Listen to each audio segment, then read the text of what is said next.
What up, Long Beach? Welcome back to your home for everything local sports. It's JJ. And Mike, and this football video is brought to you by Naples Rib Company, the perfect place to cater your team's next event. A daily riddle for you. What's classic? Massive, green, and red all over. Christmas came early.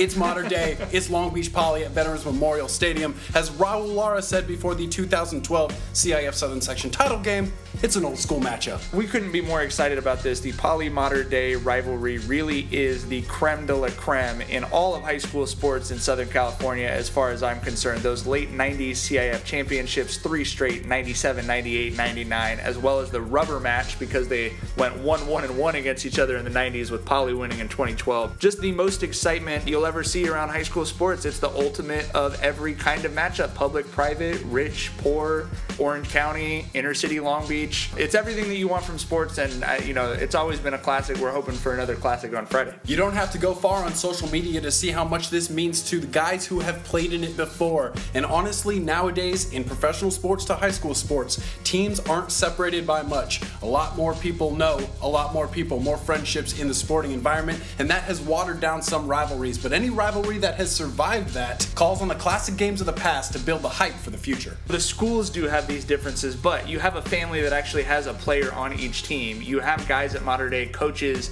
and players who are from Long Beach, so it doesn't have that same, hey, we hate those guys as of the late 90s when they were, literally trying to fight in the parking lot after the 1999 tie, which, by the way, was Modern Day's last CIF championship. So you sort of mentioned the stakes on this are sort of interesting for Modern Day because it's emotional for them, maybe even more so for Poly. For Poly, they're just trying to prove that they belong in the same kind of talk that these highly ranked national teams are getting. For Modern Day, they're trying to do the Godfather and settle all family business this playoffs. And it is set up for them to do so. They would take on Poly now, then play a semifinal for a chance to possibly play St. John Bosco or Corona Centennial in the final. And in that handle all family business way, they want St. John Bosco in the final. Bruce Rollinson would like nothing more than to beat Poly in the quarterfinals, get through Mission Viejo, whoever in the semifinals, and then really beat Bosco in the championship. I think that would be his dream season. And obviously for a lot of football fans in our area, they're hoping it goes the other way. Well, what did Ric Flair say? If you want to be the man, you got to beat the man. Woo! Well, here you go. Poly can take a huge step forward to re-legitimizing their spot in Division I with even a good performance here. I think if you're Antonio Pierce and Long Beach Poly, you really are kind of playing with house money because you had a really fun, exciting win against JSerra last week. Now you go into a game where, shoot, if you go on Twitter, all of the football pundits around Southern California are expecting like a running clock Modern Day win, it seems like. So for Poly, shoot, you come close in this game, everyone's going to think you may as well have pulled off an upset. It would absolutely rock the sports world if Poly were to pull off this upset because Modern Day is without question the best high school football team in the nation coming into this week of the playoffs. And JT Daniels, their quarterback, is putting up ridiculous numbers. The junior is completing 73% of his passes, over 3,000 yards passing, 281 yards per game with 39 touchdowns, and I think the most impressive thing with how much this kid airs the ball out, only 3 interceptions. If that's a 146 QB rating, what's perfect? I guess they're holding the 3 interceptions against him. I don't know, but you're right. He's been pretty close to perfect. That Modern Day team is, to me, they've looked almost unbeatable this year. Now, that does harken back to the start of this Poly Modern Day rivalry really was 1997 when Modern Day played Poly in the championship. They were undefeated. I think they'd won 38 games in a row. They were number 1 in the country. They had the number 1 quarterback in the country, and Poly went on and shocked the world by beating them. That Poly team, obviously a lot more depth, especially up front than this Poly team does.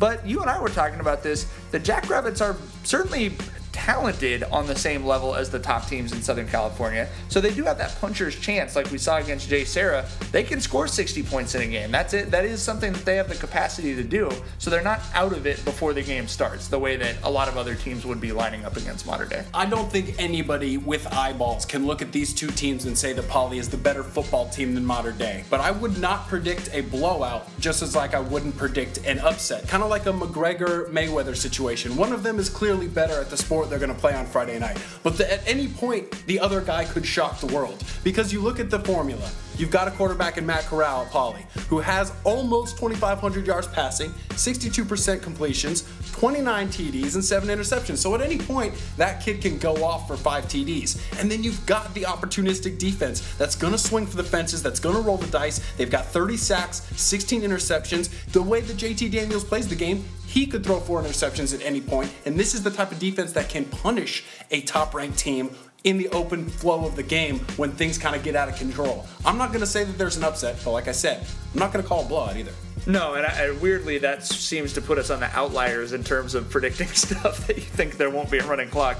But yeah, Poly certainly has the guys to make something weird happen, which is what that was a quote that I heard from a coach. I think it was a basketball coach that I've always loved. When you're the underdog, you're just trying to make something weird happen, right? The regular thing to happen is Mater Dei comes out, they're the better team, they're explosive, they're deep, and they just run through these these playoffs to a championship. Everyone's just trying to ruin that storyline by throwing a monkey wrench in there, and Poly's got some pretty good monkey wrenches to throw in the gears. My one piece of advice would be not throw that monkey wrench too early, because if Long Beach Poly trips up and makes a big mistake early, this thing could be over before it starts. What you're saying is don't come out and throw a flea flicker on the first play like you're down 21-0. Not what I would have done. JJ mentioned earlier that this is a game that means a lot to the people who've played in it before on both sides. If you've been on social media, you've seen that all of the Poly players from the late 90s have changed their profile pictures back to photos of them from those years and from those games against Mater Dei. The reason it means so much, especially back then when teams weren't as close as they were and you didn't have kids sort of transferring all over and playing for schools that aren't their neighborhood schools, is pretty simple. Jerry Jaso, the Poly head coach, said, hey, our budget was $5,000 a year in those years that we won a championship, lost a championship, and tied. He said he heard Mater Dei's was close to $250,000.